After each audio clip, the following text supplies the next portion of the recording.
देखो, हम लोग सब सक्सेस को चाहते हैं, सक्सेस जीवन में हर प्रकार की सिद्धि हो, व्यक्तिगत जीवन में, पारिवारिक जीवन में, सामाजिक जीवन में, व्यावसायिक जीवन में, सेवा जीवन में, अध्यात्म जीवन में, सब तरह से हमको जीवन में सिद्धि चाहिए, हाँ या ना?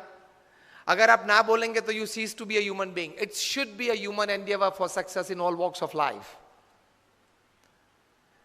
हमारी गिनती सही नहीं है, रास्ता सही नहीं है. चाहिए तो है, we want, but we don't have the right strategy, we don't have the right ways to reach there. Attitude is one of the principal ways to reach there. अभिगम. इस पुस्तक में 3 विभाग हैं. जेफ केलर बताते हैं कि success first begins in the head. It begins with the thought process. So think right and think rationally. इसमें भी हम यही गलती करते हैं. We always think rationally, that is always we try to put logic behind our thoughts. There can be love and trust behind your thoughts as well. So think right, think rationally. ये दोनों करना चाहिए. विचार के पीछे तर्क भी होना चाहिए, समझ भी होनी चाहिए, और विचार के पीछे राइटियसनेस भी होना चाहिए, मतलब लव और ट्रस्ट भी होना चाहिए.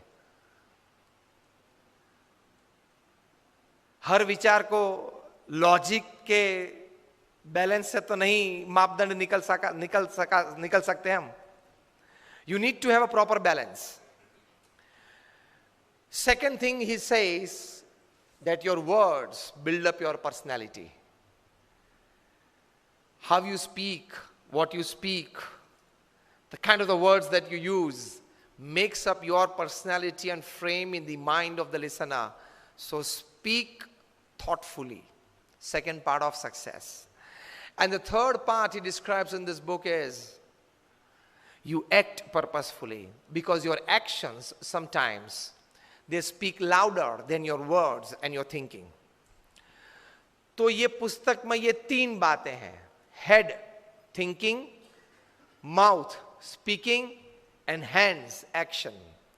ये तीनों का सही कॉम्बिनेशन चाहिए. ये तीनों में सही एटीट्यूड्स चाहिए. Then you are successful. So think rationally and rightly, speak thoughtfully and act purposefully.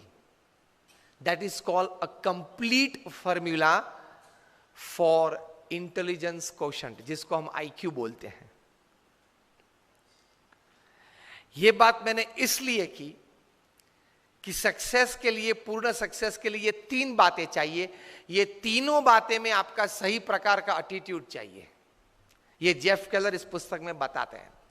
350 page का यह पुस्तक है. मैंने आपको जिस्ट उसका 3 मिनट में दे दिया. इसका मतलब यह नहीं है कि आप ये पुस्तक न पढ़े.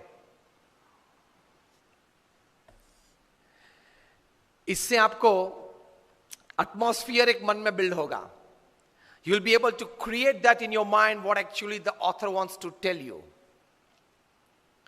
And that creation of impression, that creation of an atmosphere in your mind will actually help you in, again I repeat, thinking right and rationally, speaking thoughtfully and acting purposefully.